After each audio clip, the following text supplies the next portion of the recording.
Amen, amen, amen. Voici la parole que Moïse, voici la parole que Moïse déclara à tout Israël de l'autre côté du Jourdain dans le désert, dans la plaine qui est vis-à-vis de Sub, entre Paran, Topel, Laban, à Hatséroth et d'Izahab. Il y a 11 journées depuis Horeb pour le chemin de la montagne de Séhir jusqu'à Kadès Bardénéa. Or, il arriva dans la 40e année, au 11e mois, le premier jour du mois de Moïse, Moïse parla aux enfants d'Israël selon tout ce que Yahweh lui avait ordonné de leur dire. Après qu'il ait battu Sion, roi des Amoréens, qui habitait à Hesbon, et Ogé, roi de Bassan, qui demeurait à Charoth et à Édréi. Vous voyez par exemple ici, là, la Bible dit que Moïse prenait les instructions que Yahweh lui avait données. Et c'est ce que je suis en train de faire avec vous. Je vous donne seulement ce que Dieu me donne. Ici, nous avons tout. En fait, le Seigneur vous donne des paroles des paroles de connaissance. Le Seigneur lui-même se révèle. Le Seigneur parle à vos cœurs. Le Seigneur, il est tellement présent dans cette œuvre qu'au jour d'aujourd'hui, vous ne pouvez pas dire que Dieu n'est pas dans cette affaire. C'est Dieu seul qui connaît vos cœurs. Vous tous ici, vous avez maintenant une seule parole. Oh, tata, tu vois dans nos têtes. C'est pas moi qui vois dans vos têtes. Hein. C'est même pas moi qui vois dans vos cœurs. C'est Dieu seulement. Parce que quand il y a le Saint-Esprit quelque part, le Saint-Esprit, c'est lui qui connaît les besoins au moment, à l'instant T de ce qui se passe. Nous tous ici, on peut se mentir. Vous pouvez venir ici avec un mensonge. Mais c'est quand le Saint-Esprit est en action que lui va commencer à mettre le doigt sur le mensonge que tu as. C'est ce qu'on appelle des paroles de connaissance.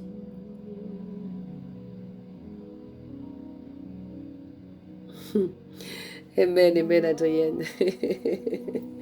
Effectivement. Non, c'est parce que je veux vraiment que vous compreniez, c'est tout. Moi, j'ai le souci, en fait. C'est mon souci. Mon souci, c'est que vous, voilà, que vous compreniez la parole, quoi. Moi, mon vrai cadeau, c'est de vous voir bâti dans la marche avec le Seigneur. Mon vrai cadeau, c'est qu'on me dise, oh tata, voici ce que le Seigneur a ouvert pour moi. Je dois aller prêcher à tel endroit. Ou bien j'ai ouvert une école. Ou bien voici, j'ai fait comme ça, comme ça, comme ça. Je suis avec les enfants. Voilà ce que Dieu a mis dans mon cœur. C'est ça que je veux voir. Parce que c'est la continuité en fait. C'est la continuité. Voilà ma bénédiction, c'est celle-ci. Moi, je ne prendrai pas plaisir que Dieu vienne me dire, tu n'enseignes pas bien mon peuple. Hein? Femme insensée, ça c'est quelque chose qui va beaucoup me faire de la peine. C'est pourquoi je me déploie comme ça devant le Seigneur. C'est pourquoi je vais faire bien les choses. C'est ce que je suis en train de vous dire. C'est que vous prenez conscience de bien faire les choses aussi pour vous. Nous lisons dans cette parole combien de fois on apprend les lois, le respect du père et de la mère, la femme qui doit être une femme soumise, qui doit savoir s'occuper de son mari. On dit que la femme insensée, elle est comme le carie dans la dent, tout ça. On a vu des lois qui sont sorties par rapport à ci. Je ne sais pas, il y a tellement de choses. Donc ne restez pas dans cet état de bébé. Ne restez pas dans cet état de bébé. Reste, évoluez. À un moment donné, c'est même à vous de me dire, tata, nous, on ne veut plus être des enfants. On veut manger la viande dure. Ouais, ça va me dire, ouais, let's go. C'est ça, en fait. C'est même vous qui devez me dire à un moment donné, tata, nous, on ne veut plus être des bébés maintenant. On veut pousser loin maintenant. On veut rentrer dans les profondeurs. Tata, on voudrait que là, on passe telle et telle chose parce que nous sentons, on a soif. Pour le moment, vous n'avez pas soif. Parce que quand les gens ont soif, on pousse. Moi, j'ai des enseignements que j'écoute. Si vous écoutez ça, vous n'allez rien comprendre. Parce que moi, j'ai soif. Ce sont des enseignements qui sont tellement profonds. Hier, je vous ai mis un petit enseignement, une petite réflexion du frère Jacques. C'est celui qui est en Côte d'Ivoire. Quand je vais partir en Côte d'Ivoire, c'est là-bas dans son église que je vais aller. Parce que ce petit frère-là, il a la parole de Dieu. Je vous ai envoyé ça, la métaphore qu'il a mis en place là. Je voulais juste que vous écoutez la métaphore, la manière dont il explique quelque chose. C'est pourquoi je vous ai envoyé ça, pour que vous regardiez un peu la métaphore de comment il explique quelque chose. Je vous ai dit que je voulais vous envoyer la vidéo de l'ego. Ah là là, je vais essayer de vous envoyer ça. Mais il faut prendre le temps d'écouter ça, 1 heure de temps. Moi, quand j'écoute les enseignements, ce n'est pas des enseignements de 45 minutes. Hein. J'écoute les enseignements de 2 heures, 3 heures de temps. Je suis dessus. Parce que plus tu écoutes les enseignements, plus tu travailles. Tu fais un travail avec toi-même. Si tu écoutes de mauvaises paroles, tu ne vas pas avancer. Si tu écoutes des choses toujours vanité de vanité, ça ne va pas te développer ta marche avec le Seigneur.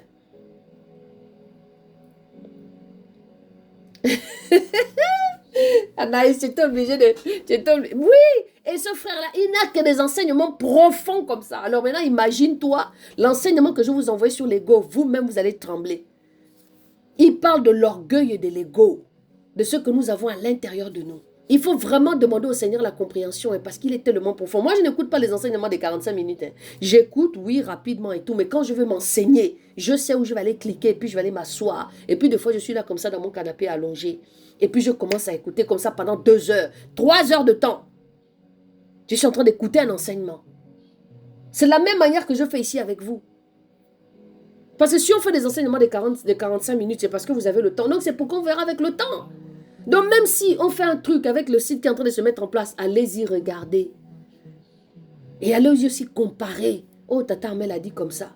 Comment vous comparez, puis vous demandez au Seigneur. Le Saint-Esprit est avec nous.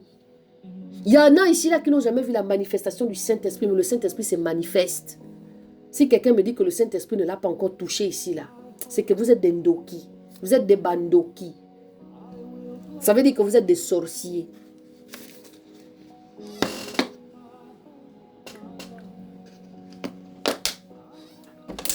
Le but ici, ce n'est pas d'aller à gauche, à droite. Le but ici, c'est de comprendre. Quand je vous pose la question, mais quand je pose la question aux gens à l'extérieur, qu'est-ce que vous cherchez? Est-ce que vous avez vu la question que j'ai posée samedi? Quand les gens disent, oh, nous aussi on veut venir, nous aussi on peut venir dans le groupe, comment on fait pour entrer dans le groupe? Tout ça là, c'est que des émotions.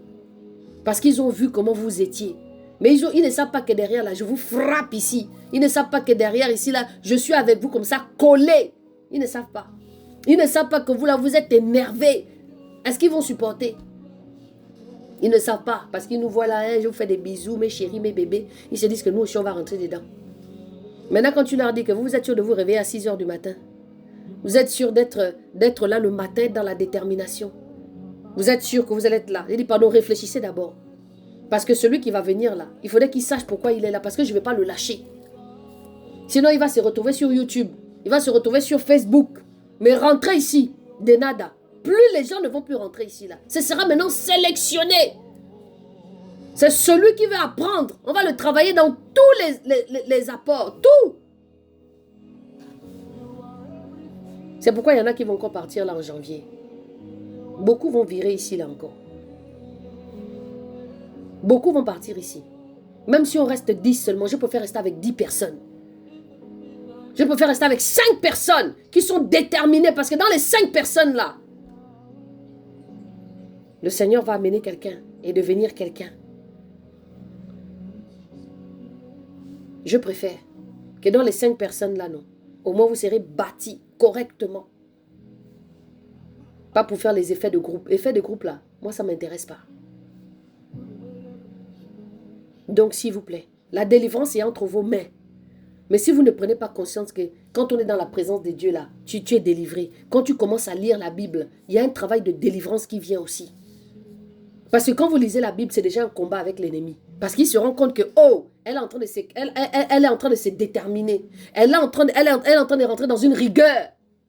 Et la rigueur, là, plus tu vas dans les profondeurs, dans la lecture, la délivrance va venir. Parce que Dieu va te parler. Mais si vous entendez que c'est moi qui parle seulement, et que vous êtes là les bras croisés, vous êtes assis tranquille en train de prendre le petit déjeuner, et puis quand c'est terminé, oh, de toute façon, on va lire la prochaine fois. C'est que tu ne fais rien. Tu ne fais rien du tout. Tu perds du temps. Alors qu'on est en train de dire que, alors que je suis en train de vous dire tous les jours que la marche c'est le ciel. On a lu la dernière fois, Paul a dit, alors que leur nom est écrit dans le livre de vie, c'est que vous n'avez pas encore considéré le fait que ton nom va être écrit dans le livre de vie. C'est pourquoi le Seigneur a posé la question ce matin, qui lui a donné son cœur? Parce que celui qui sait que son cœur est à Yahweh, il est reconnu en tant qu'enfant de Dieu. Et qui t'a donné le pouvoir de le devenir. Et il t'a donné l'autorité sur les principautés. Je parlais déjà samedi. Quand tu foules le sol comme ça, les principautés savent que Zaïda est arrivé dans ce pays-là. Les identités, les autorités spirituelles savent qu'il y a un homme qui a mis le pied et cette personne-là marche avec Yeshua. Là où tu vas mettre le pied, Anaïs, quand elle va mettre le pied quelque part, les démons vont savoir que, il y a la fille du maître qui est ici, là. On va commencer à rentrer. Si vous ne faites pas ça, non. Écoutez bien ce que le Seigneur veut vous dire le matin, là. Si vous ne faites pas ça, je vous dis que le Seigneur va faire en sorte qu'on va bloquer ici, là. Et vous n'allez pas évoluer. Si vous ne faites pas ça, le Seigneur va nous faire tourner en rond. Il va vous faire tourner en rond. Vous savez que moi j'ai fait... Ah là là. Moi j'ai fait des... On appelait ça didasco. C'est-à-dire que je partais là où on m'a baptisé là. On partait passer le temps dans la parole de Dieu. Je vous dis qu'il y avait tellement la présence de Dieu que des fois même quand le frère commençait à parler de Yeshua, le Saint-Esprit tombait comme ça sur les gens. On appelait ça didasco à l'époque. Je ne sais pas si c'est toujours didasco parce que je n'y vais plus. Dès que le frère commence à parler comme ça, les gens rentrent en langue. Le Saint-Esprit saisit les gens. Des fois, il ne terminait même pas l'enseignement qu'on était en feu dans l'histoire. Et pourtant, on était en train d'apprendre. C'est comme ça que le Saint-Esprit fait. Et moi, c'est ce que je vais vivre. C'est pourquoi si vous-même, vous ne faites pas ça, vous n'allez pas voir la main de Dieu puissamment. Il va vous faire tourner en rond parce que vous ne voulez pas écouter. Parce que vous êtes léger. Vous pensez que l'école, c'est quoi? L'école, c'est d'apprendre. Paul pouvait enseigner pendant des heures et des heures, toute une nuit. Paul, il enseignait. Moi, j'ai compris que le Seigneur m'amène dans l'enseignement. J'ai compris que le Seigneur est en train de m'enseigner. Et un enseignant n'est pas comme tout le monde. C'est comme quand un prophète, un évangéliste, un enseignant, il enseigne. Et dans l'enseignement, là, les gens se délivrent. Regardez samedi, les gens ont dit, ah, Tata, tu nous donnes envie de lire. Tu nous donnes envie de lire la Bible. Tu nous donnes envie de comprendre certaines choses. Alléluia, ça c'est mon plaisir. À un moment donné, la Bible là, les gens vont se cacher pour lire. À un moment donné, la Bible que vous voyez là, on n'aura plus la liberté de lire. Donc prenez conscience de ces choses-là. Même quand on se sépare, demandez à Dieu, Seigneur, Tata Amel a dit tellement de choses. Est-ce que c'est la vérité? Vous avez le droit. Seigneur, éclaire-moi. Peut-être que Tata a dit des choses que je n'ai pas compris ce matin. Seigneur, aide-moi à comprendre. Parce que Tata, là, maintenant, vraiment, elle est maintenant serrée comme ça avec nous. Donc, vraiment, Seigneur, aide-moi. Soyez un peu violent. Parce que j'ai l'impression qu'il vous manque de la violence, là. Il vous manque de la détermination. Vous vous rendez compte que c'est moi qui suis obligé de venir vous donner la force par rapport à la lecture? Alors que vous êtes censé, vous aussi, à être déterminé? La Bible dit quoi? Depuis le temps de Jean-Baptiste, Matthieu 11, verset 12, mon Dieu. Je ne sais pas combien de fois je vous prononce ce verset. Combien de fois je parle de ce verset. Il est même ma tasse. J'ai une tasse même qui est ce verset-là, tellement je le porte depuis des années.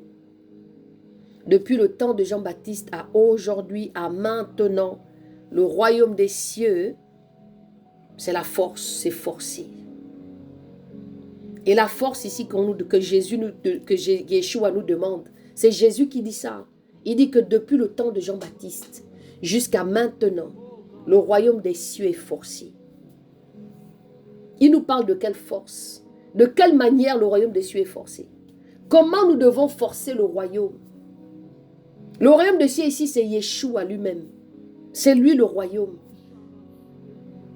Il faut aller le chercher. Il nous a donné toutes les paroles pour le chercher. Mais si vous ne faites pas les efforts, qui va faire ça pour vous? Moi, à un moment donné, le Seigneur peut m'amener dans un état où vous allez parler, je ne veux même plus vous répondre. Vous allez dire, mais Tata, il se passe quoi avec elle? Alors que c'est parce que c'est Dieu seulement qui va me mettre dans cet état-là pour que vous-même, vous puissiez grandir. Parce que vous ne pouvez pas toujours rester dans cette situation de bébé-là. Ce n'est pas possible.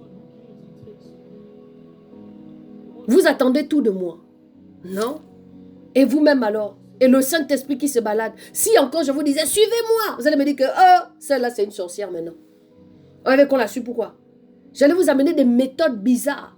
Vous allez aimer ça. Parce que j'ai remarqué que l'homme, quand on lui donne, il devient lui-même bizarre. Il ne respecte plus. Il fait non, ok, non, moi je suis dans la liberté. Moi, il fait comme ça et moi, il fait comme ça.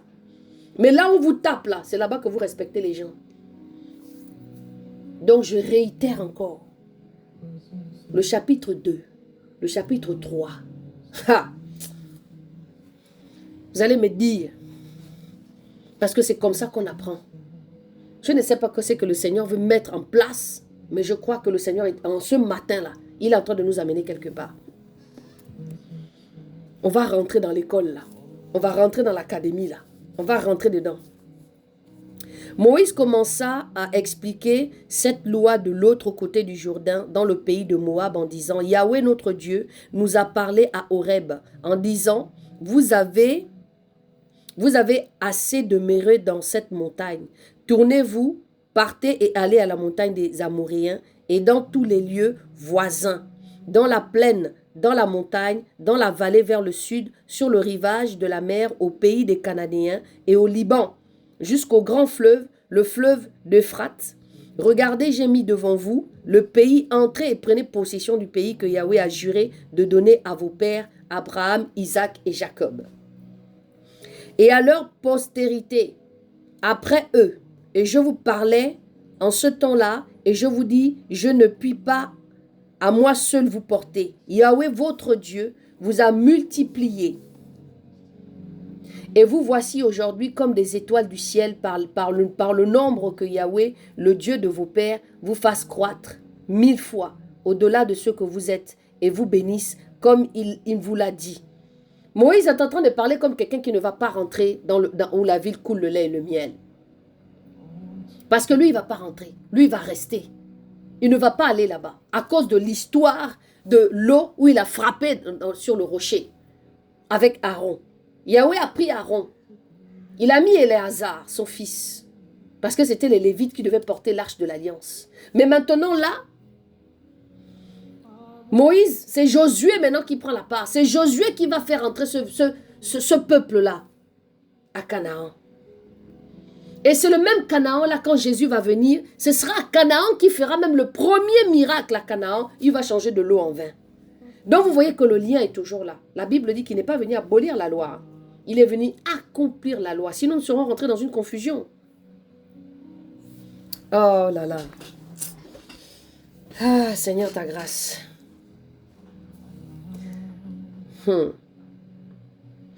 Alors je pris les chefs de vos tribus, des hommes sages et connus, et j'ai établi... Attends, je me suis peut-être arrêté un peu loin.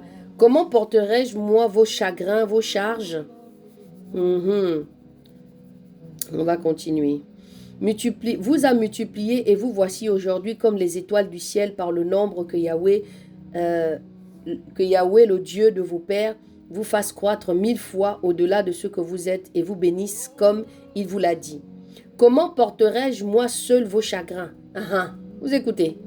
Comment porterai-je moi seul vos chagrins, vos charges et vos procès? Prenez dans vos tribus des hommes sages, intelligents et connus, et je les établirai chefs sur vous. Vous voyez, c'est ce qu'on est en train de vivre aujourd'hui dans le groupe. On essaye au jour d'aujourd'hui de mettre certaines choses en place. Pour que, si moi je ne suis pas là, vous pouvez parler avec telle et telle personne pour continuer toujours à avancer. C'est l'organisation en fait. Il y a le leader et puis il y a d'autres personnes que le leader met en place pour pouvoir continuer l'œuvre de certaines choses. Nous l'avons lu depuis un petit moment. On a déjà lu ce moment-là.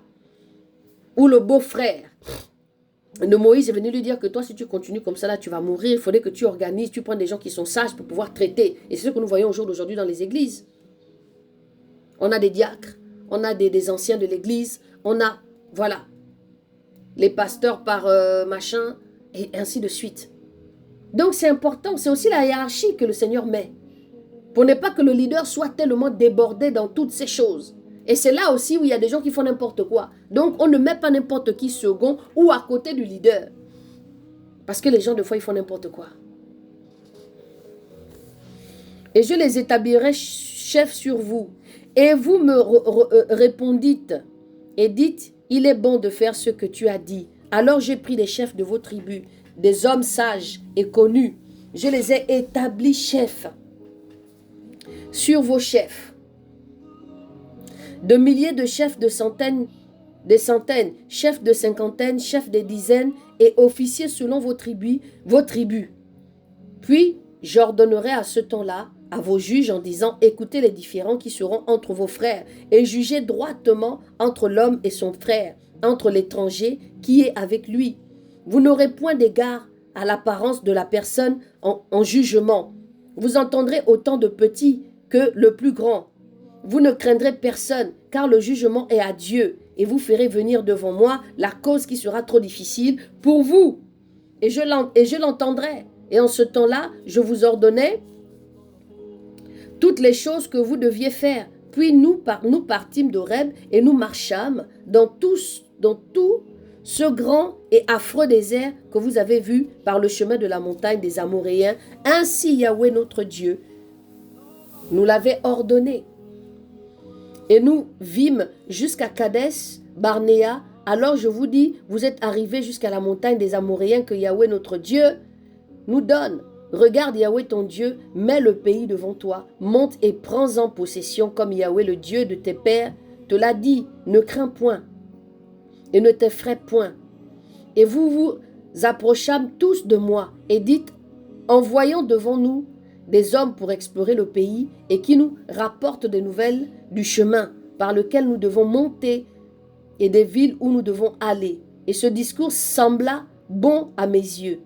Et je pris 12 hommes parmi vous, un homme par tribu, et ils se mirent en chemin et montèrent dans la montagne et vinrent jusqu'au torrent d'Escol et explorèrent le pays, et ils prirent dans leurs mains les fruits du pays, et ils nous les apportèrent. Ils nous donnèrent de nouvelles et nous dirent, le pays que Yahweh notre Dieu nous donne est bon. Mais vous refusâtes d'y monter, et vous fûtes rebelles à l'ordre de Yahweh votre Dieu. Et vous murmurâtes dans vos tentes en disant, c'est parce que Yahweh nous hait, qui nous fait sortir du pays d'Égypte, afin de nous livrer entre les mains des Amoréens, pour nous exterminer. Où monterions-nous? Voici les hommes, comment les hommes se comportent. Dieu se démène à vous donner des personnes pour vous enseigner. Dieu se démène à vous donner des personnes à vous faire manger sa propre nourriture. Mais vous êtes encore les mêmes qui sont les premiers encore à dire que telle personne est mauvaise. Dans les premiers temps, tu as mangé, tu as bu, tu as même fait des témoignages que, oh là là, Seigneur, vraiment est puissant. Et tu es le même homme là encore qui va se détourner pour dire, ah lui là c'est un voleur. Est-ce que vous voyez un peu le niveau de l'homme? Donc quand vous avez des épreuves, laissez ça. Parce que lui-même Yahweh là, on l'a considéré au départ et puis on l'a rejeté. C'est comme ça que les hommes sont. Donc au jour d'aujourd'hui, il y a des gens qui vont accepter la parole pour dire, ah oui, vraiment c'est que la femme l'a dit est vrai. Ce sont les mêmes là aussi qui vont essayer de te chercher l'époux pour dire que ce qu'elle dit là c'est faux. Alors que il y a quelques années, il va dire que c'est vrai. Et puis parce que vous allez vous fâcher ou parce que je ne sais pas ce qui va se passer ou bien le diable va l'attraper, il va dire que tout ce que tu es en train de dire est faux. Voici l'homme. Des fois c'est par jalousie seulement. Nos frères nous ont fait fondre le cœur en disant, le peuple est plus grand que nous et de plus haute taille. Les villes sont grandes et closes jusqu'au ciel. Et même nous l'avons vu là, les fils de Hakanim. Mais je vous dis, ne tremblez point et ne les craignez point. Yahweh votre Dieu, qui marche devant vous, lui-même combattra pour vous, selon tout ce que vous avez. Vous, malgré... Devant vous, lui-même combattra pour vous selon tout ce que vous avez vu, qu'il a fait pour vous en Égypte et au désert, où tu as vu de quelle manière Yahweh, ton Dieu, t'a porté comme un homme porterait son fils sur tout le chemin, où vous avez marché jusqu'à ce que vous soyez arrivés dans le lieu-ci. Mais malgré cela, vous ne crûtes point. Voyez que Moïse est en train de faire le point, hein? Il est en train de faire le point de toute l'histoire, de comment ça s'est passé, comment le Seigneur les a sortis. Il est en train de faire le point, il explique tout ce que le peuple a refusé, ce qu'ils ont accepté, les choses qu'ils n'ont pas. Ok Marie-Hélène, sois fortifiée ma chérie et que la guérison soit ton partage. Que peu importe ce qui va se passer, nous ne parlons pas de rééquilibrage, mais je veux parler ce matin de guérison totale de ce diabète dans le nom de Jésus. Voici la parole que je déclare pour toi. Et que cette histoire d'hôpital-là soit maintenant qu'un témoignage seulement dans ta vie. Et que chaque chose est accomplie par rapport au Seigneur. Donc de toute façon, tu as écouté une parole puissante qui t'a pénétré. Donc maintenant, c'est à toi. Parce que la guérison est des fois entre nos mains.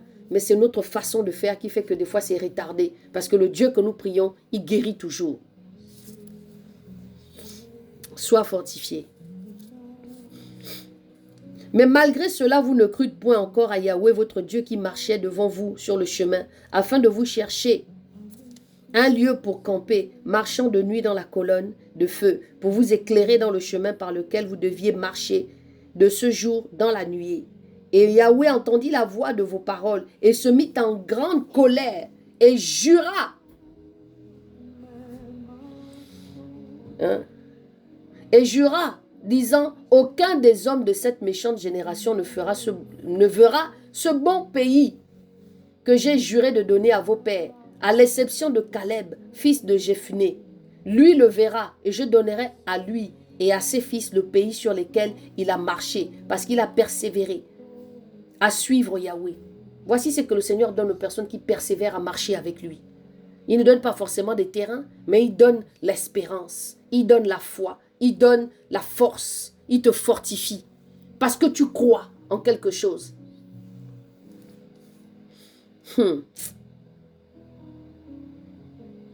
Même Yahweh s'est mis en colère contre moi à cause de vous, disant, et toi aussi tu n'y entreras pas, Josué, fils de Nun. Qui te sert ici entrera, fortifie-le, car c'est lui qui mettra les enfants d'Israël en possession de ce pays. Voilà ça ici. Même Yahweh s'est mis en colère contre moi à cause de vous, disant, toi aussi tu n'entreras pas. Josué, fils de Nun, qui te sert, y entrera. Fortifie-le, car c'est lui qui mettra les enfants d'Israël en possession de ce pays. Est-ce que vous comprenez les lamentations de Moïse? Il est en train de récapituler toute l'histoire. À cause de ce peuple-là, il ne va pas rentrer à Canaan. Parce que le peuple-là l'a rendu zingue. Parce que le peuple-là a tellement oppressé. Parce que le peuple-là a tellement fatigué qu'il a raté de partir dans la ville où coule le lait et le miel.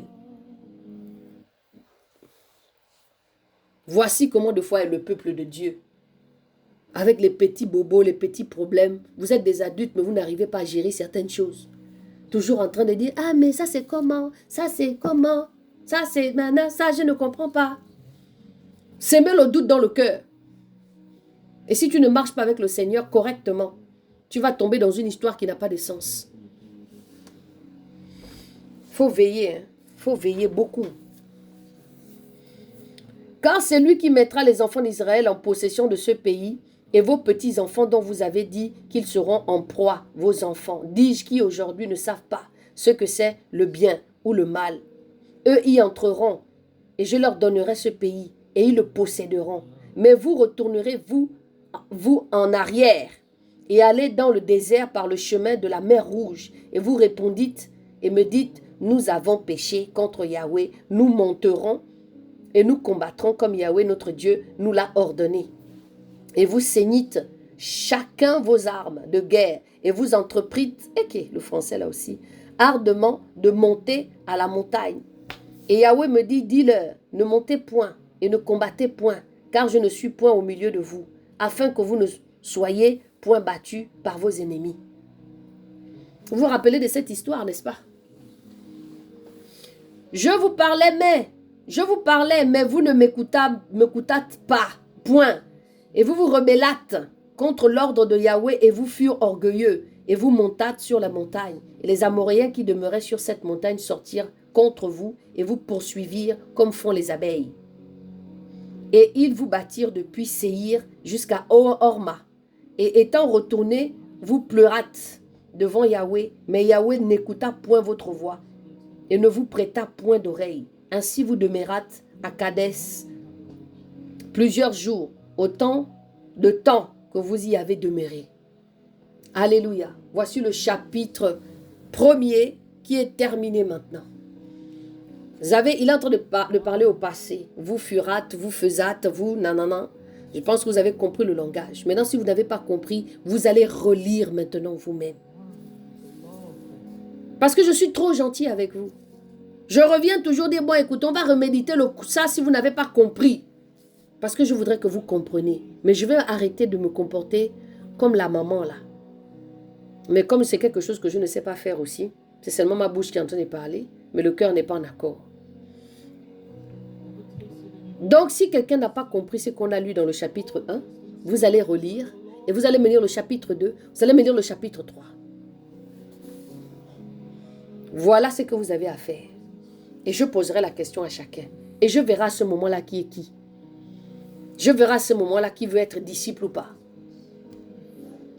Je verrai à ce moment-là. Je verrai à ce moment-là celui qui est qui dans la marche que nous sommes en train de faire au jour d'aujourd'hui. Merci Seigneur.